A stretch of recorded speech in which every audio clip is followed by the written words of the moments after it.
Good morning, afternoon, evening, ladies and gentlemen. I'm George Moss again here at allpointstv.com, and we do the program, as you know by now, called What's Going On. We come on from 2 o'clock to 3. And we are very delighted to have you with us as always, and we know that you can tune the program in anytime at your leisure, so that's also a good thing, and we hope you will do that.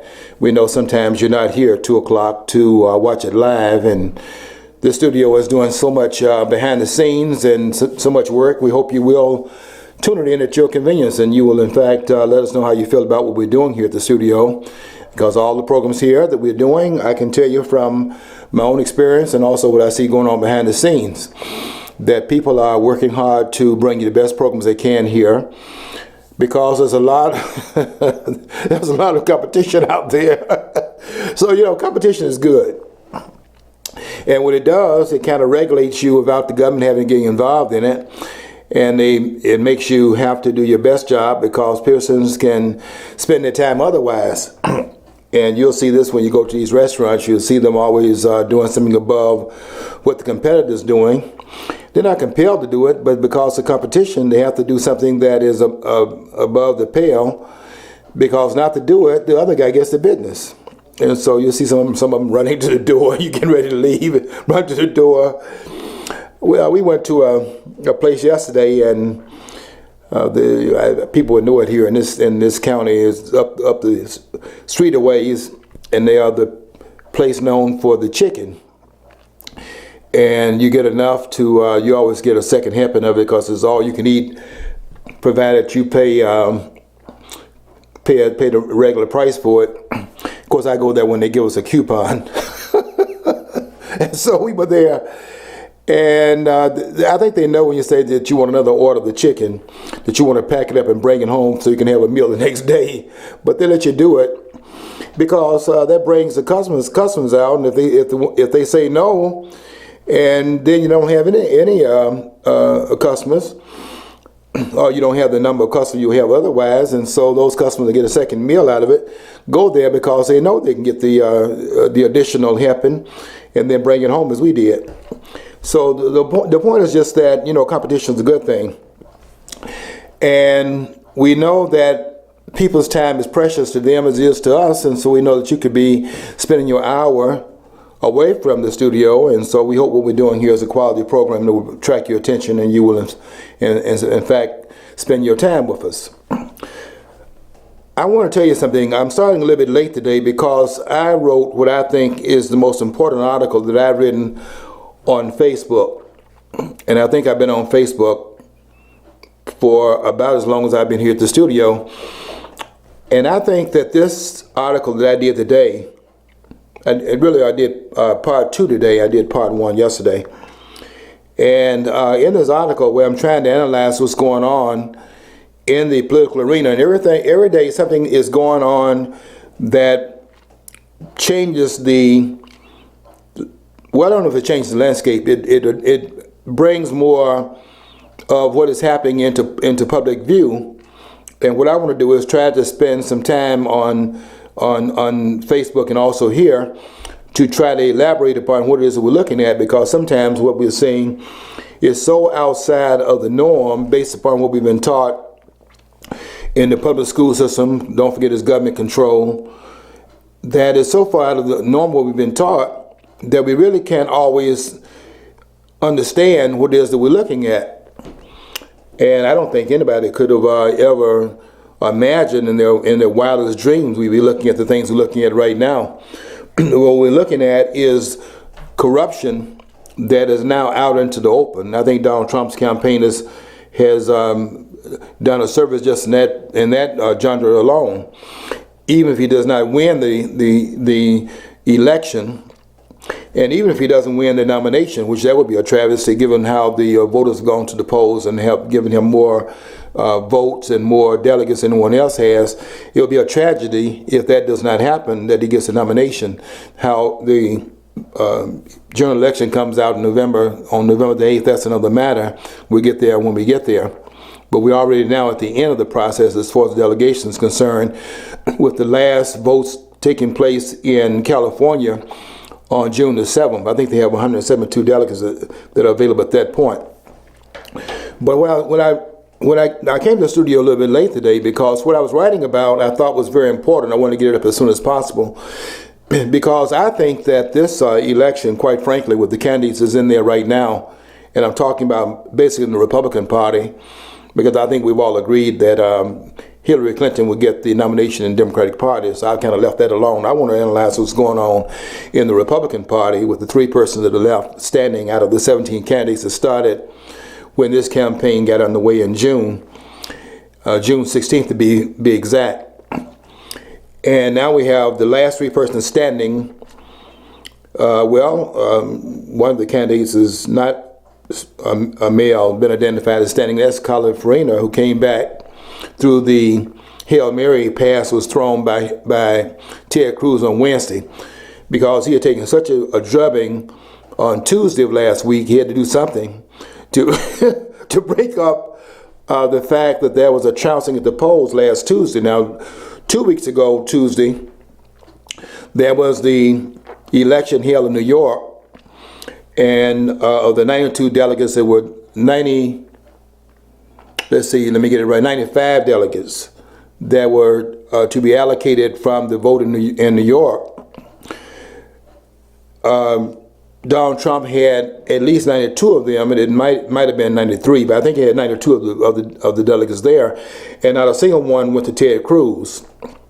But because Ted Cruz has a reading problem and can't see the handwriting, particularly when it's on the wall, has failed to understand that the voters are saying no, and he continues to say yes, and the voters continue to tell him that his campaign is being rejected.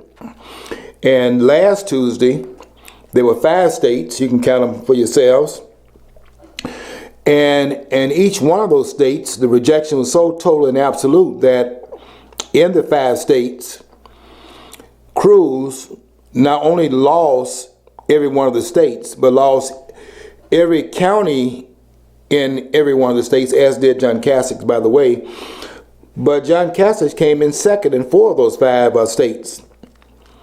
And Cruz came in second in only one of them, in Pennsylvania.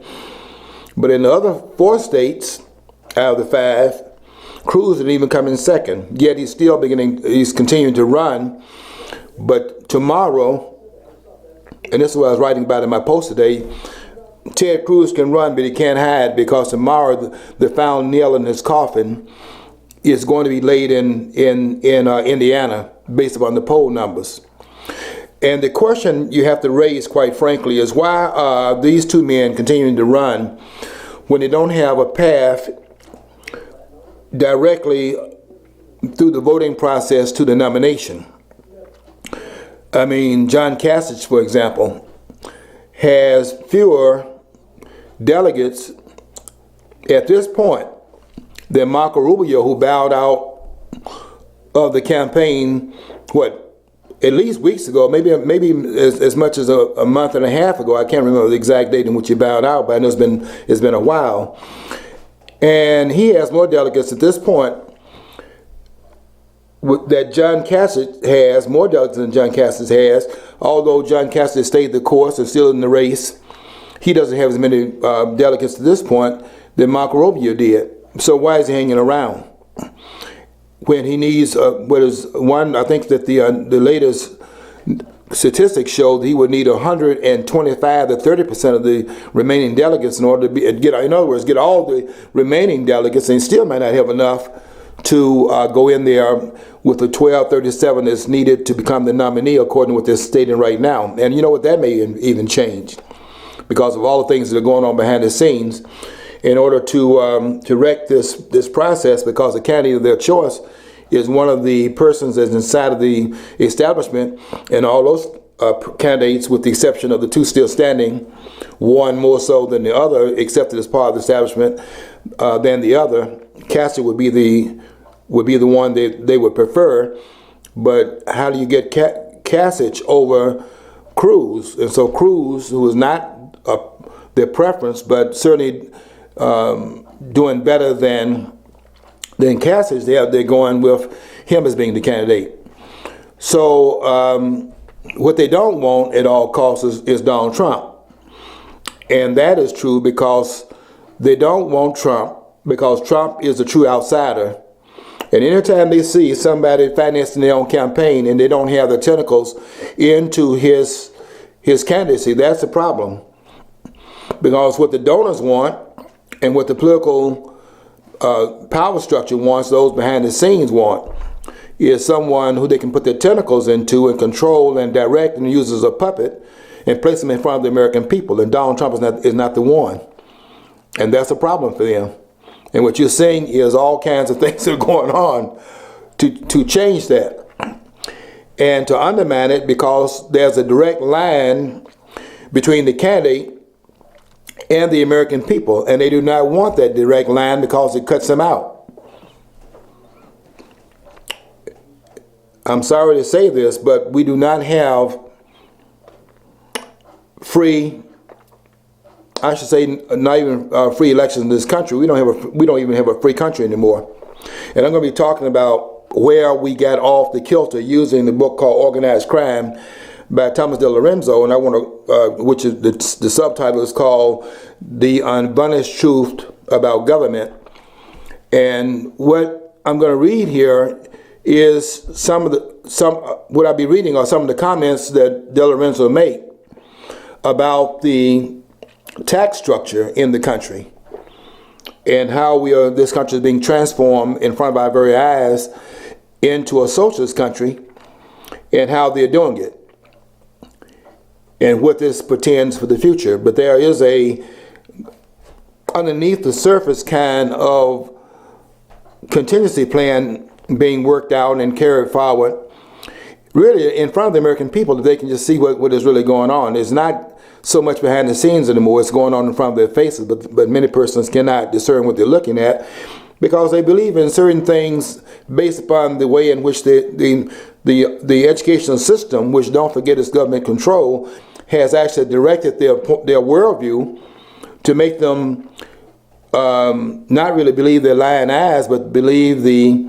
lying eyes of the real liars that are controlling the worldview of those who are watching what they are doing and thinking they're seeing something other than what they're seeing. What they're seeing is tyranny.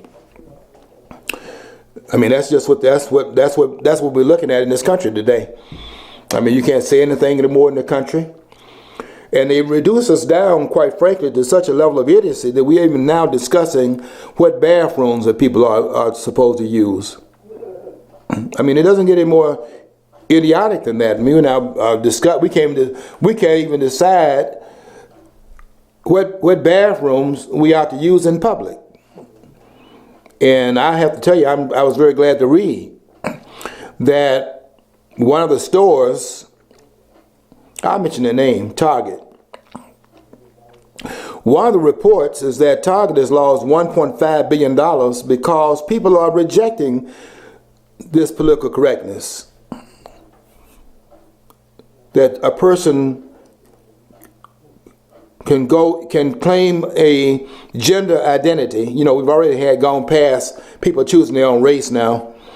Not that there's any race other than the human race, but there are certain physical characteristics within the umbrella of what is human. They're not sheep and they're not rhinos. I mean, the real rhinos, not zebras.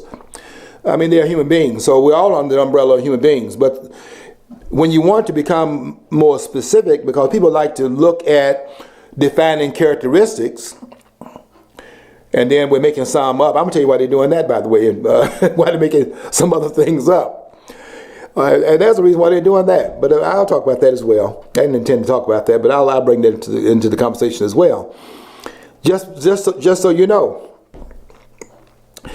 But people like to define, people like more defining characteristics. I mean, they can talk about the more general, more abstract, characteristics. We are human beings. That's very obvious. We can produce other humans through ourselves. But people like to define it more specifically. So they start talking about the color characteristic, or maybe they'll define it based upon culture to be more specific and things of that sort. So understanding that, we could talk about phenotypes. as a way of defining a characteristic that's different from the phenotype of another group. So we make it racial underneath the umbrella of the human race, and we'll say then this is a black race, this is a Chinese, this is a yellow race, or Asians and Africans and Europeans and things of that sort. So we'll do it that way. But let's understand. Basically, we all part of the human family. But okay, if you want to get more specific, that's something too. And they do that in order to bring about a bridge between people who really would be unified if we did not see characteristics so specifically. People would be more unified, but then that takes away the controls are in place. And let's be honest about what they're doing right now with the bathroom and so on and so forth. This country has gotten so far beyond having these prejudicial views about difference in this country, that they have to then create some. And so now we have them creating, and this is what they're doing. They're creating new differences that were not seen as differences in the past, because the old differences, people have gotten beyond that. So the ruling class then creates some new differences that create disorder and destabilization, because that's where they live. And so now we got people choosing the racial group they want to belong to, and we got a conversation about that. Rachel Dolezal, for example. And then we got Bruce Jenner. He was the one that won the Olympic in the 1960s. This guy was the greatest athlete in the world in 1960. Look at how many. In order to be the greatest athlete, you just can't be a basketball player, because that's just one sport, or a person that can jump over the hurdles. That's one-dimensional also. The greatest athlete in the world is a person that's multidimensional in his athleticism. And Bruce Jenner was that person in 1960. Now he decides he wants to change his gender, and he had a surgical, I'll say he's serious about it, because he went through the surgical procedure to bring that result about. So the argument in that case would be a little bit different, I think, than it would be in some of the other cases where people just want to go in there and get a peek. As one guy has already done, went in there and began to take the pictures of the women in the women's bathroom. Used to be the women's bathroom. Now it's anybody's bathroom. Provided you raise your hand and say that you're not part of this group. I reject my gender, and I'm now accepting this other gender. And the politicians saying that's fine. And they got people that are so deranged themselves, because they take their cues from the ruling class in terms of the rulers saying one thing, and therefore the people refuting their own ideas and conforming to the ideas of those who have power. They're seeing it through the same lens. So therefore, when North Carolina stood up and said that we're going to have this as the going rate, then they want to punish them for having come out with something that's different. But it was the same thing that they had the day before, but now there's been changed. Then we got Pearson now on another matrix, and don't even understand that they've been made a part of it. And I'm going to also talk about how that goes on in terms of how they're making everybody socialists right now in this country. Because there's a way in which that's being accomplished as well. It's not just the millenniums as people think. I mean, yeah, the millenniums at Bernie Sanders' affairs, but it's not just the millennials that are socialists in this country. We are socialists. And Newsweek magazine, I'm not, and many of you are not, but I'm saying that if you look at our dialogue, we are socialists. I'm going to show you how that is true based upon what we are saying here, and we don't even understand the premises behind what we are saying. I'll show it in chapter 46 of De Lorenzo's book called Organized Crime, because there is a method to the madness.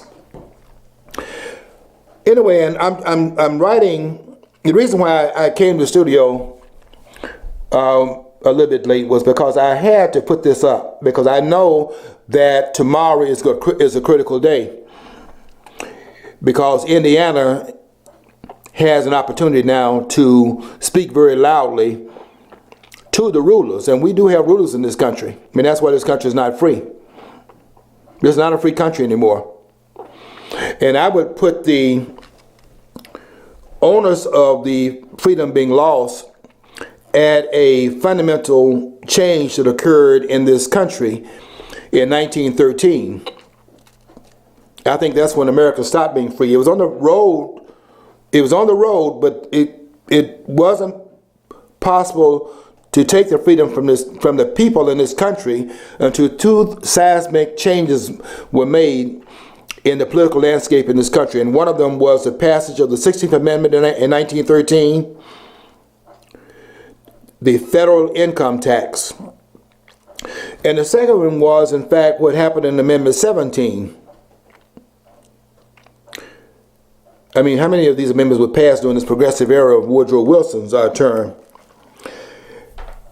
The 17th Amendment was, of course, the one that changed the way in which we choose senators in this country, as if the framers didn't know what they were doing when they set it up so that the senators would be chosen by the states, and that the senators would be the representatives of the states in the Congress of the United States, sitting there in Washington as representatives of the state and watching over the federal government so that it did not exceed its authority as delegated to the federal government in Article 1, Section 8. Article 1, Section 8, which has 18 clauses in it in the Constitution. Article 1, Section 8, Clause 17 is what Lavoy Finnegan died over in Oregon, because the government does not have the right to any land that exceeds the 10 square miles of land that's ceded to it through the states, giving up some of their territorial space to create the space for the federal government to be housed, because, it moved from New York, from Philadelphia to New York, and from New York to the space that was created in the 10 miles created out of Virginia, Maryland, and Delaware, that was carved out of those states to create the federal government. And that's a space that's allotted to the federal government, except the place, such space is needed for post offices and federal forts and so on and so forth. You'll notice that was what was really being the initiation and the first shot fired in the so-called Civil War, which was a war of secession in 1861, when South Carolina forces under Bogart fired at Fort Sumter. That was a federal fort, allowed for under Article 1, Section 8, Clause 17, because the federal forts was the way in which to give the federal government its ability to defend the states by having the federal force, a fort inside the states, to make sure it was able to give defense to those states in terms of any outside threat to the domestic tranquility provided for in the preamble to the Constitution. But beyond that, to have the kind of land that's in Oregon, which I think in Oregon is 53%, in Nevada is 85%, and so on and so forth. You go out and see how much land they have in Wyoming and these other states. It is unbelievable the amount of land that is actually owned by the federal government in this country. All of it unconstitutional. And Lavoy Finnegan lost his life in terms of challenging that, as the government showed its guns, which it has in most of the cases, and shot this man down in cold blood. There's no question about the fact that this was an assassination. And government, when propaganda doesn't work, then the government then comes out and shows its guns, and that's what it did in this case. And the American people should not forget that. I'm certainly not going to forget it, because the persons lost their life because of the tyranny that's in the land. And that tyranny can be traced back to a couple of incidents, one of which was in 1861, which was a major part of it, when the government was not,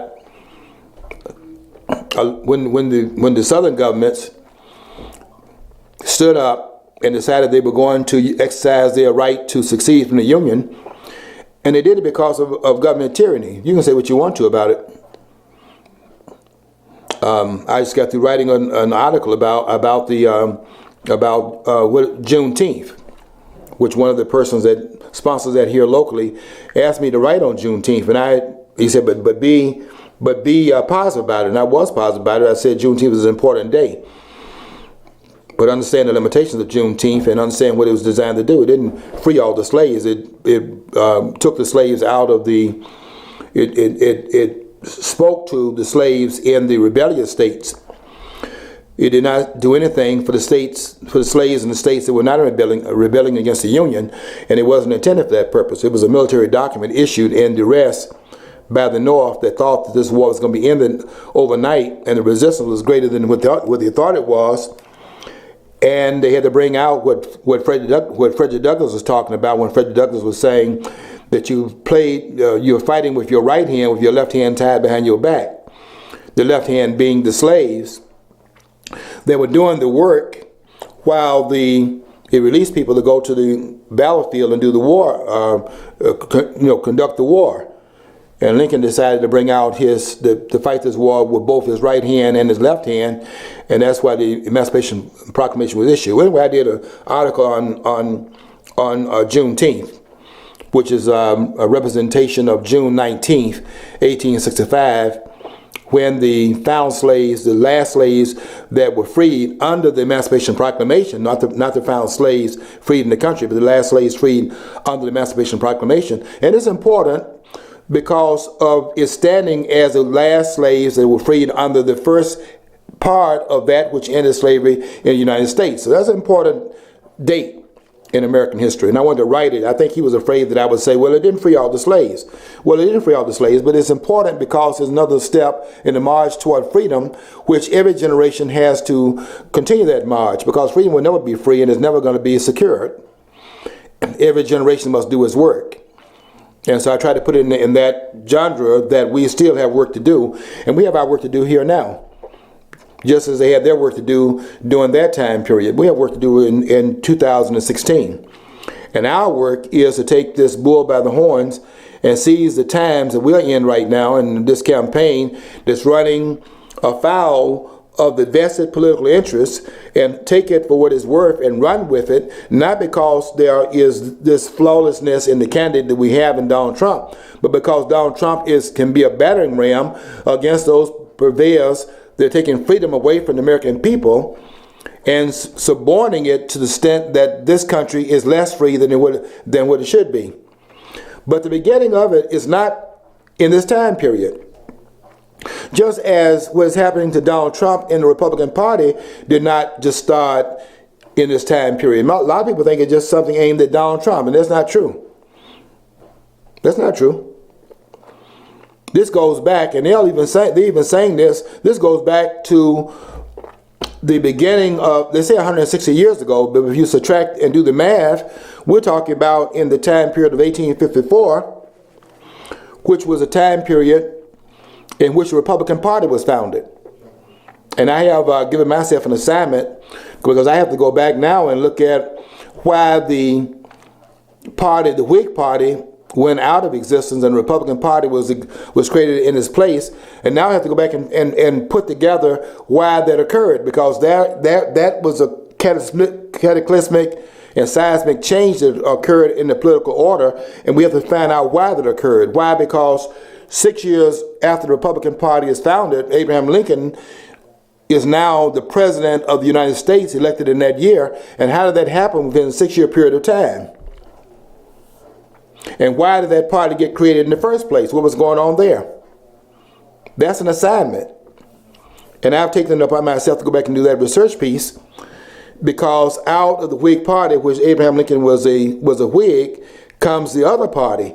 And when you set up another party, then different owners are in that party. Let me tell you what Donald Trump's, the threat that Donald Trump poses. The direct threat is that Donald Trump is inside the party but not being one of the party members. And they're actually threatening, if you've been watching and paying attention, they're actually threatening to go and vote outside of the Republican Party, although they are the Republican Party owners. They are saying they'll go outside of the party and vote against Donald Trump if he becomes the nominee, which they're trying to stop now, but the voters keep saying yes to his candidacy. And they're going to put the final nails in that discussion tomorrow. Because after Indiana, if Ted Cruz couldn't hear the voters out of New York and could not hear the voters in the 5 states last Tuesday, out of which he didn't win a single one, and Donald Trump did something that had never been done before, where he won every one of the counties in each one of the 5 states. That's never happened before. Just as the number of voters that have come out in the primaries that will have come out by the time this primary season is over, where that's never happened before, he's already exceeded the number of persons that came out to vote for Mitt Romney in 2012. And this noise that they are trying to block him because they're afraid he will lose the store when they go into the general election, going to lose to Hillary Clinton. That's not what they're saying behind the scenes. They're not afraid of him losing, they're afraid of him winning. And one of the pundits in the Democratic Party said yesterday that if Donald Trump does get the nomination, he's going to beat Hillary Clinton like she's a baby seal. That's what the Democrats are saying. They were saying earlier, now I will say this, they were saying earlier that they wanted to run against Donald Trump. But that's before this tumbling effect began to take place in the Republican Party, where one after another was falling like a domino as they were knocking each one down. And Donald Trump is now bragging about he put each one of them out of the race single-handedly. They didn't intend that. And they asked Ted Cruz yesterday on Face the Nation, asked him 9 times if he would be willing to support Donald Trump if Donald Trump becomes the nominee, and 9 different times he tried to and did in fact avoid that question. Because the question of supporting the nominee wasn't intended for any of them. It was intended for Donald Trump, who they thought was going to end up not being the nominee, and they wanted to make sure they had him locked in to support the nominee so that their candidate would in fact win. They never intended him to be the candidate. But on the way to the nomination in Cleveland in July, a strange thing happened, and that was the voters began to assert themselves in ways that was not intended. And now they have to think about how they're going to stop him in front of the voters while everyone is watching it. Not for the reasons I'm watching it. I'm watching because I know that there's nothing new under the sun, and there's nothing going on new in this election. This stuff has been in place for a long time. The American people have been disenfranchised in this country for a long time. They're just becoming aware of it right now. And I said yesterday, a lot of people got on my wall and said, "George Moss, you're crazy," which I hear that a lot. It doesn't bother me, not in the least, because I know what's crazy.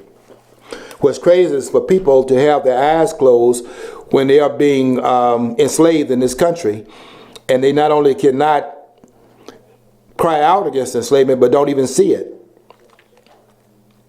because they're not trained to see it. They are, in fact, trained to deny their own eyes and accuse their eyes of lying to them, while the ones who are the consummate liars, the pathological liars, the ones who in De Lorenzo's 4 laws of government, law number 3, I think it is, I'm pretty sure it is, in fact I know it is, law number 3 is his 3rd law of government, is that government, he's saying politicians, with very rare exceptions, are habitual liars. Those are his words. I would say pathological. He would say habitual, but that's pathological. So he was saying in government government law, he calls it, government law number 3, is that politicians are habitual liars. I say they're pathological liars. And I wrote, as a matter of fact, in my post today, because I knew this would make some people, mad. I wrote in my post that the people in this country are so well trained to think in a certain channel that when President Obama, who is a habitual liar, lied about Obamacare which is another lie, called the Affordable Care Act. So that means Congress was lying. And the lie is in the fact that now is not affordable. It's more expensive. In fact, we knew that by the very fact that the government was taking over 1/6 of the economy in this country, 16% of it, through taking over the healthcare system in this country, and nothing the government has ever touched has become cheaper because they've touched it. Always become more expensive. The minimum wage law, that's more expensive. Anything they touch becomes more expensive. They're in education right now. And now education is so expensive, nobody can afford to go to college without going into debt, government debt, in order to get a college education. So this idea that you're going to pass an Affordable Care Act, that was a lie on the face of it. But when Obama lied and said that if you like your health care, you can keep your health care, and if you like your doctor, you can keep your doctor. Rather than assuming the lie, people were stunned by the lie, and they were saying that the statements were in fact false. When the premise should have been that a politician is saying it, and the premise should have been that is a lie. The antidote to that being, of course, not to believe anything the politicians say, but because we have not gotten to that level of understanding, they were again surprised. I don't know how you can be surprised at this late date, but again surprised that habitual liars, politicians, were lying in this case. But what they did not get to was who was speaking, and in whose voice whose voice was Obama speaking. He was speaking in the voice of Attila. And I don't mean that there was a seance that had gone on so that there was something that had entered into his spirit in a demonic way. I do not mean that at all. In fact, when I call these persons monsters and demons, I'm not talking about anything demonic in the sense of a spirit entering into the realm, and it's like in the reverse of an exorcism where there's something entering in and the devil making them do it and all of that. I'm not referring to that. I'm talking about something very different. I'm talking about the voice in which the ruling class of this country, the rulers of this country, speak. And they speak in the voice of Attila. If you like your health care, you can keep your health care. And if you like your doctor, you can keep your doctor. Who is that speaking? That's Attila speaking. That's not an elected official speaking. Because if the elected official is the one speaking, then the people voice is the one in which the elected official speaks in, if that is in fact the voice in which the elected official speaks, and in fact respects that voice. And there's neither the voice respected in Obama's case, nor the voice respected in Ted Cruz's case, as can be seen by the voters continue to say no, and he continues to run. And he's running for a purpose, to continue to try to subvert the process, keep the delegate count down, so that the 1237 cannot be reached by Donald Trump, for example, and then they can begin to work their magic at the convention and claim that they're doing it because they're afraid that he will in fact lose the general election. They don't even care anything about the general election. I mean, the candidates may care about it, but the owners of the political party doesn't care, because they don't lose political power no matter who is in the office. And you can listen to their surrogates, like, well, all of them, quite frankly, with a few exceptions. But if you listen to people like George Will, Katie Pavlich, Dana Loach, Glenn Beck, who is campaigning right now as we speak in Indiana. He has right to do that. I don't have a problem with a person campaigning for a candidate of their choice. That's the American way. But there's more to it than that. And why they're trying to prevent Donald Trump. They're not trying to prevent Donald Trump because Donald Trump would be a threat to the election. The fact is that Donald Trump is going to bring out more voters than anyone else can bring out. And that's been proven by the primary. I don't know if you noticed it, but when they had the first debate and really had the first delegate election in Iowa on February the 1st, they had a humongous number of voters that came out, more than came out in 2012 with Mitt Romney. And the only way that Donald Trump lost that is because of Ted Cruz being a consummate liar, having his campaign put out, because he wasn't aware of it, right, that Ben Carson had dropped out. And so now, in the midst of this caucus, which are the only votes that practically the only campaign that Ted Cruz has won, with the exception of Utah. I don't think Utah was a caucus state. But the only states that Ted Cruz has racked up are caucus states. And in Iowa, in the midst of the caucus, the word was circulated that Ben Carson had dropped out. And so a lot of the persons that were in the caucus arena at that point heard the fact that was the going rate. And so why would they vote for a person already has already canceled his campaign? They then and voted for Cruz, and Cruz came out on top in Iowa. But when it was a more level playing field in New Hampshire, lost by double digits. And that's been the going rate ever since, with some exception. The bumps in the road, but primarily on track. And this idea that Donald Trump is going to lose because he has not gotten to 1237, he's falling short of the mark. Let me just tell you this. As it stands right now, Donald Trump has exceeded the mark because he's gotten 51% of the vote. And it may not seem like much, but the real reason why it doesn't seem like much is because at the very outset of the process, what was hidden from the American people and from the voters is that you don't need 50% plus 1% to get the nomination. You need 60.78% of the delegates that are available to be voted upon. Why would that be the case? Very simple. The voters are going to the polls and voting for less than the whole of the delegates that are available to the voters, because some of the voters have been taken out of the process. And so Donald Trump is exceeding the 50% mark, but that's not the test. That's not the standard that's got to be met. The standard that's got to be met is he's got to get 60.78% of the delegates that are available, because some have been backed out, as you saw in Pennsylvania, for example. Can you imagine it?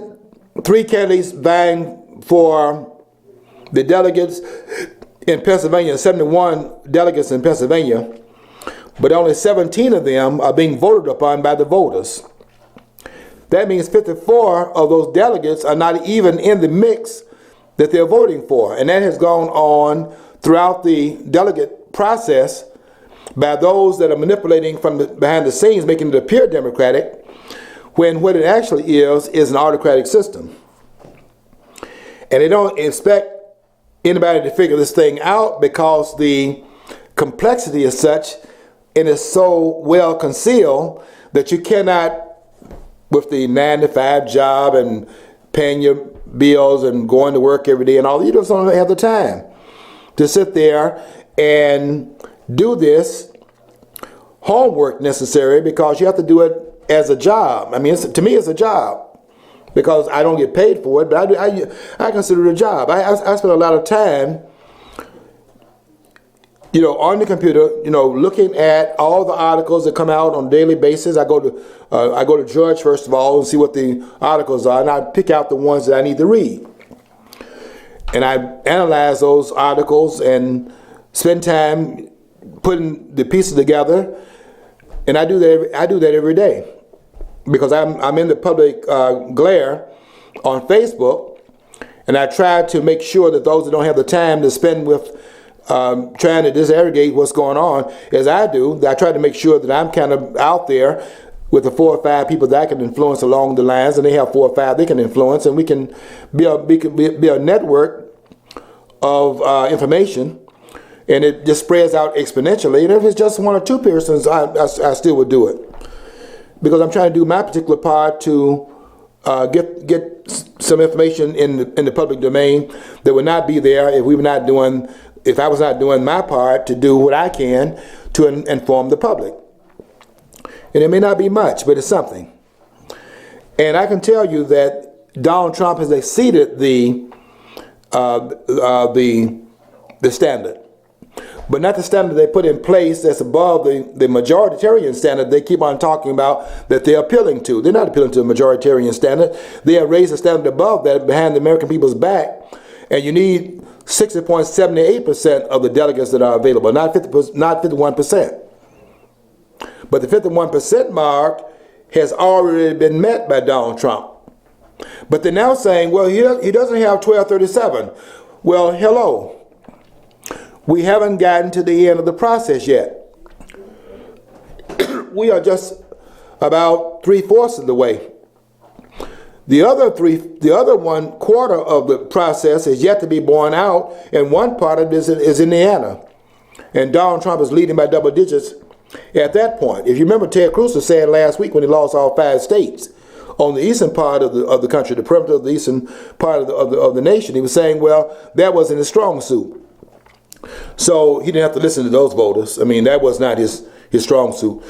He hasn't had a strong suit, by the way, but that wasn't his strong suit. I mean, he's had bits and pieces of victories here and there, mostly caucus victors. And there are no caucuses in the general election. So you can forget that as being a standard through which there would be a victory. Cruz has not only does he not have electoral pathway to the nomination, this man cannot win the presidency, as quiet as it's kept.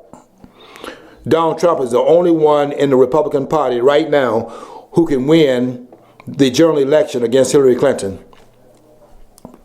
The rest of those persons cannot win, but the narrative is just the opposite, that Donald Trump has no pathway. And you have to believe, if you believe that, you have to deny your eyes are telling you the truth, and therefore refute your lying eyes, quote unquote, according to how they put the standard in place, and believe that those that cannot beat Donald Trump and are losing to him in the primaries will be able to win if they get to the general election. And that makes no sense. I mean, that argument is ludicrous. But they do not respect the intelligence of the American people, and they are telling us some things that are incredulous. And you explain this on Facebook to some people who are locked in and do not recognize their own level of insanity, they think that you're crazy. But their insanity is this. Not only is insanity doing the same thing over and over again, expecting a different outcome, that's just one level of insanity. Another definition of insanity is a definition that I cater to, and that is, and this is what I see people doing most of the time, is believing in something and imposing it upon reality simply because you wish it to be true. And forgetting what Ayn Rand said, and that is that reality is an objective absolute.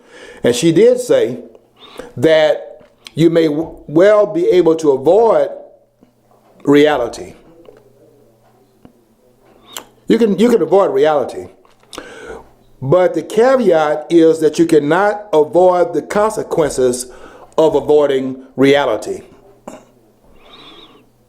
And a major point that she made is that reality is not dependent upon your perceptions of it, but you are punished if you fail to recognize it. I have friends of mine arguing with me all the time, telling me that what is real is relative. I mean, you could say that. One guy even told me the other day that people coming from outer space could probably argue that 2 + 2 is not 4. Just because they argue, then therefore they don't agree with it because they come from a different extraterrestrial space. They would claim then that reality doesn't exist for them. It does exist for them. So you don't change reality just because you don't perceive reality. The reality is still there. And because it is an objective absolute, it is absolutely true. Reality is true all the time. It never changes being true. And is not subject to perception and is not susceptible to objection to it. It exists because it is. And I see that examples of that everywhere. So we're now in a situation where we've got to figure out what is going on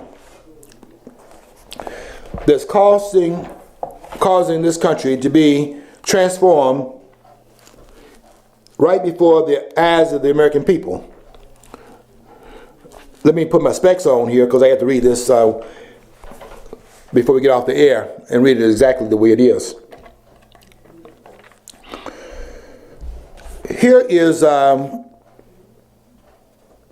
what De Lorenzo says. Just how much time do we have? You got about 9 minutes. Okay. Here's what De Lorenzo says in chapter 46. He titles this chapter the virtues of tax loopholes. You know, loopholes that the politicians are always wanting to plug up and have you believing that that's a good thing. We're going to plug up the tax loopholes. There are some tax loopholes where people are escaping paying their fair share of taxes. And there are people, by the way, who think that that's an honest conversation, paying their fair share of taxes. When a guy is holding you up on the street and has a gun, what is a fair share of his money in your pocket?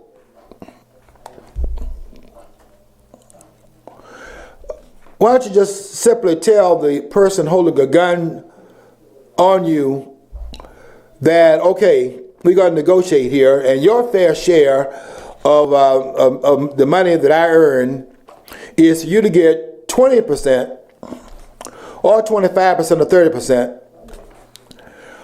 and I'll keep the other 70. But that's not how it works for the person holding a gun. The guy holding a gun tells you what percentage is of the money that he wants from you, and he decides how much you will keep. And that's what I want to read in terms of how this operates and how we're being turned into socialists in this country, just through the tax structure and through the tax dialogue that's going on in this country at this time. And you may think it's just the millenniums that are, because you see them at Bernie Sanders' events. But this is bigger than those sitting there listening to Bernie Sanders' nonsense, talking about stuff that's free. In De Lorenzo's book, he quotes another writer named Frank Charteroff, who wrote a book called The Income Tax, Root of All Evil. So the income tax, 2 dots, the root of all evil, in which Charteroff says the following, quote, your earnings are not exclusively your own. This is what the state wants you to believe. Your earnings are not exclusively your own. We, meaning the state, have a claim on your earnings. And our claim, that means the state claim, precedes yours. We will allow you to keep some of it because we recognize your need, not your right, your need.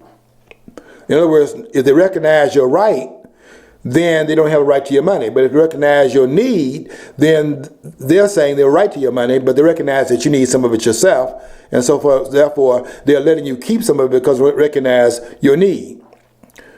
Your right is cast to the side, therefore.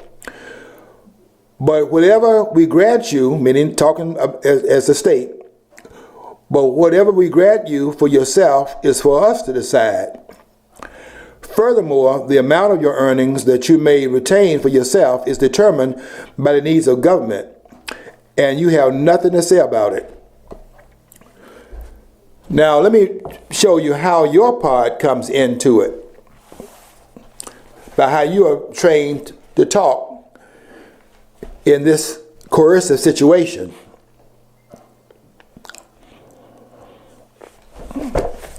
Let me quote this part of his writing. Let me read this page right here. This is the great late Murray Rothbard, who is one of the greatest economists. Any economist coming out of the Mises, the Austrian school, is pretty well on point. Del Lorenzo comes out of that school. This book right here that I'm quoting from right now comes out of the Mises Institute, and almost anyone that comes out of that school is broken out of the Keynesian view. The government operates upon John Maynard Keyes' view. Paul Krugman is one such person. He doesn't know anything. He basically comes out of that school. Everything that man says, you can pretty much go to the opposite arena. They gave him a Nobel Peace Prize in economics. That was because they didn't know anything about the field. Murray Rothbard pointed out in his book, The Logic of Action 2, he makes this statement: every economic activity that escapes taxes and controls is not only a blow for freedom and private rights, it is also one more instance of a free flow of productive energy getting out from under the parasitic repression. That is why we should welcome every new loophole, shelter, credit, or exemption, and work not to shut them down, but to expand them to include everyone else. Rather than speaking to these loopholes are fundamentally wrong and should be closed, we should try to expand them and make sure more persons are involved in them. Listen to this part right here. The opponents of tax deductions not only deny the right of private property, the very definition of a socialist. See, socialists do not believe in private property, they believe in collective ownership. But they also appeal to egalitarianism, the second most important ingredient in socialism. They do this by complaining of the unfairness of the fact that not every single person in society benefits from particular tax deductions. And so therefore, if everyone does not benefit, then no one should benefit is their mantra. That's a socialist premise. Because the premise should be, if there are some that are not benefiting from tax loopholes, what we should try to do is not take the loopholes from those who do benefit, so we can all be equal in terms of not benefiting, but we should all try to expand upon the loophole benefits so that more persons are benefiting from it and not less. Rothbard, he said, responded to this argument as well by saying that proponents of a free society should never complain about the alleged unfairness of tax deductions, but rather should work to see to it that more citizens can enjoy them. And so just in terms of our tax conversations, we have been turned into proponents of socialism right in front of our face, but behind our backs at the same time. The rich are not, they say the rich should, people are angry because the rich are getting tax breaks. What is not being said here is that the ones who are paying the taxes get the tax breaks. And the rich are paying the taxes. So who do you expect to get the breaks? What's the percentage? I think 47%, and this was from Mitt Romney, and I don't like anything he said, but 47% of Americans do not pay any kind of federal income tax. That's exactly right. And I will say this as we go off the air. The top 1% are paying 38% of the taxes. The top 5% are paying 60%. And the top 10% are paying 70% of the taxes. The bottom 47% not paying any taxes are not paying any taxes of any substance. And the reason why that is because it's a numbers game. If you tax people at the bottom and the numbers are great, then the ruling class creates problems for itself. Wherein if you tax at the top with the numbers being so small, there's nothing they can do through the numerical disadvantage about it, because their numbers are not sufficient, not only to rise up against the ruling class, but to vote the ruling class out of power. Okay, we got to wrap it up. But tomorrow I want you to watch what happens in Indiana, because we're going toward the final run right now. And I think that final nail in the coffin of these renegade politicians is going to be nailed down tomorrow as Donald Trump continues his insurgency going toward the nomination in July in Cleveland. Until next time, we want you to follow your dream, because if you don't follow your dream, you'll never know what's on the other side of the rainbow.